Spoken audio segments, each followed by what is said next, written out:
इस देश में बहुत सारे कानून बनाए थे डिवाइड एंड रूल करने के लिए, लूटने और बांटने के लिए, लेकिन कांग्रेस ने भी बहुत से कानून बनाए इस देश को डिवाइड एंड रूल करने के लिए और लूटने और बांटने के लिए। 1991 में पहला कानून बनाया प्लेसेस ऑफ वर्शिप एक्ट, और हिंदू, जैन, बौद्ध, सिख के लिए कोर्ट का दरवाजा बंद कर दिया।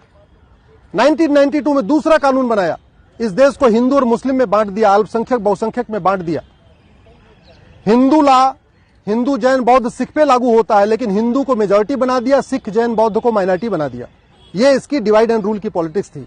और तीसरा जो सबसे घटिया कानून बनाया कांग्रेस ने 1995 में, जिसको कहते हैं वक्फ एक्ट, जिसको मैंने सुप्रीम कोर्ट, हाई कोर्ट में चैलेंज किया है, और इसकी अगली सुनवाई भी सुप्रीम कोर्ट में होगी, क्योंकि इन्हें हाई कोर्ट से ट्रांसफर पिटीशन फाइल कर दिया है कि मैटर अब हाई कोर्ट में नहीं बल्कि सुप्रीम कोर्ट में चलना चाहिए। वक्फ बोर्ड के सारे मेंबर मुस्लिम होते हैं। उसमें एक एमएलए है वो भी मुस्लिम, एक एमपी है वो भी मुस्लिम, एक उसमें एडवोकेट वो भी मुस्लिम, एक उसमें टाउन प्लानर वो भी मुस्लिम, एक उसमें आईएएस ऑफिसर वो भी मुस्लिम, एक उसमें जो स्कॉलर वो भी मुस्लिम, एक मुतवल्ली वो भी मुस्लिम।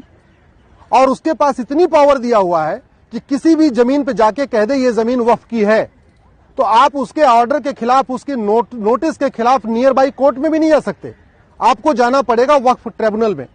कहने का मतलब, अगर मेरठ में या मुजफ्फरनगर में किसी की जमीन पे वक्फ बोर्ड कह दे ये वक्फ की जमीन है, तो वो मेरठ की कोर्ट या मुजफ्फरनगर की कोर्ट में नहीं जा सकता, उसको जाना पड़ेगा लखनऊ, जो मेरठ और मुजफ्फरनगर से 700 किलोमीटर दूर है, और वहां जाके अपनी सफाई देनी पड़ेगी। और सफाई किसके सामने देना है? उसी ट्रिब्यूनल के सामने, उसी बोर्ड के सामने जिसने कहा यह जमीन वक्फ की है।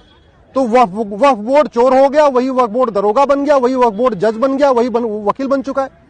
ऐसा कानून हिंदुओं के लिए नहीं है, ऐसा कानून जैन के लिए नहीं है, ऐसा कानून बौद्ध के लिए नहीं है, ऐसा कानून यहूदियों के लिए नहीं है, ऐसा कानून पारसियों के लिए नहीं, किसी के लिए नहीं। केवल और केवल एक कम्युनिटी के लिए कानून बनाया कांग्रेस की सरकार ने 1995 में, वो है मुस्लिम्स के लिए। और इस कानून में इतनी शक्तियां दे दिया है कि वक्फ बोर्ड को नोटिस इशू करने के पहले कोई जांच पड़ताल भी नहीं करना, उसको जहां मन चाहे वहां वो नोटिस इशू कर दे।